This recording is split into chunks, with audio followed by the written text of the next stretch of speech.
Joining me now to talk more about governing in the months ahead, Republican strategist Ford O'Connell. Great to see you. Appreciate your time this morning.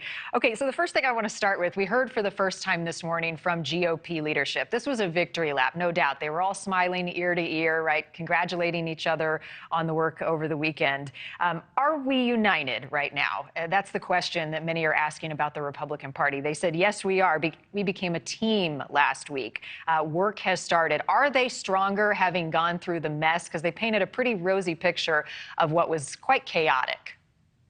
Well, look, after a messy but successful speakers battle, the GOP-controlled House got to work on day one. And to your point, much of the differences within the Republican conference are over procedure rather than policy. Many people equate the Freedom Caucus on the Republican side to the Democratic squad on the far left. But what we're seeing among Republicans was a disagreement over procedure, not policy. They agree on things like curbing federal spending, securing the border, holding China accountable. There's a lot of agreement among House Republicans about the policies they should be pursuing. Well, and I heard Majority Whip this morning, Tom Emmer, say that Kevin McCarthy is not a weaker speaker. That'll be the question that we shall see how it plays out. Did he give up too much power as speaker, conceding to some of the far right?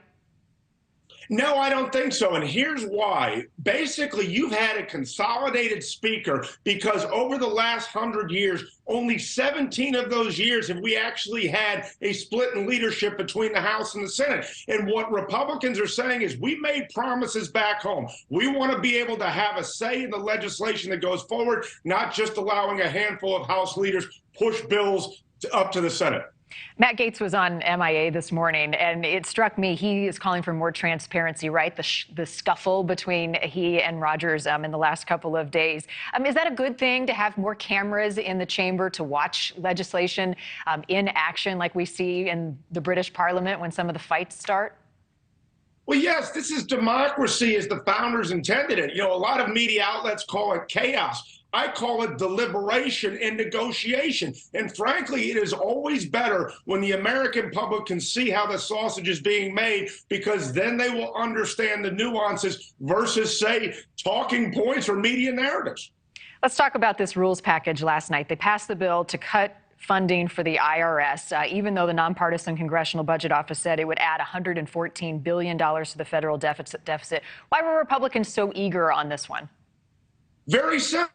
Because studies show that those at the lowest income bracket are 5 times more likely to face an audit than those at the top of the bracket. And when you add 87,000 new personnel, you're talking about 1 million more audits per year for those who make less than 200,000. This is about fighting for the average taxpayer. Democrats always talk about taxing the rich, but the rich never get taxed. It's the middle class that bears the brunt.